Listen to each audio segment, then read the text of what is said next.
ఒక ఊర్లో బంగార్రాజు అనే అందమైన యువకుడు ఉండేవాడు. అతనికి పెళ్లి చేసుకునే వయసు వచ్చింది. అతని మిత్రులంతా తమకు చేతనైన పనులు చేస్తూ జీవితంలో స్థిరపడ్డారు. అయితే బంగార్రాజుకు మాత్రము పని మీద అంత శ్రద్ధ ఉండేది కాదు. తండ్రి సంపాదన మీద గడుపుతూ ఆనందంగా జీవిస్తూ ఉండేవాడు. అతడి స్నేహితుల్లో కొంతమందికి పెళ్లి కూడా అయిపోయింది. అతడు తనకు పెళ్లి చేయమని తండ్రి ముత్యాలరాజును వచ్చి అడుగుతాడు. అప్పుడు వాళ్ళ అప్పుడు వాళ్ళ నాన్న, "నీ కాళ్ళ మీద నువ్వు నిలబడితే పెళ్లి చేస్తాను. ఒక్క పని చెయ్యి. ఒక బంగారు నాణెం తెచ్చి నా చేతిలో పెట్టు. తరువాత నీ పెళ్లి గురించి ఆలోచిస్తాను" అంటాడు.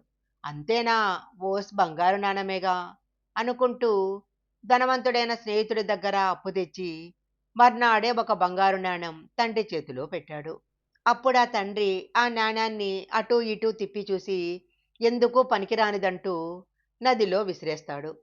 తండ్రి ఎందుకలా చేశాడో బంగార్రాజుకి అర్థం కాలేదు. మళ్ళీ కొద్ది రోజులకి తల్లినడిగి మరొక బంగారు నాణెం తీసుకొచ్చి తండ్రి చేతికిచ్చాడు.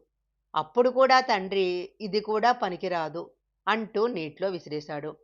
తండ్రి చేసిన దానికి ఏం చెయ్యాలో తెలియక ఏం మాట్లాడకుండా వెళ్ళిపోయాడు బంగార్రాజు. కొద్ది రోజుల తర్వాత మళ్ళీ ఒకరోజు బంగారు నాణెం తెచ్చి తండ్రి చేతిలో పెట్టాడు. ఆ నాణాన్నే చేతిలో తీసుకున్న ముత్యాలరాజు అటూ ఇటూ తిప్పుతూ చూసి చివరకు నీటిలో విసురుదామని చెయ్యి పైకెత్తాడు. వెంటనే బంగార్రాజు తండ్రి చెయ్యి పట్టుకొని, "ఆగండి, విసరకండి. నేను 10 రోజుల పాటు ఎంతో కష్టపడి సంపాదించిన డబ్బుతో కొన్న నాణెం అది" అన్నాడు.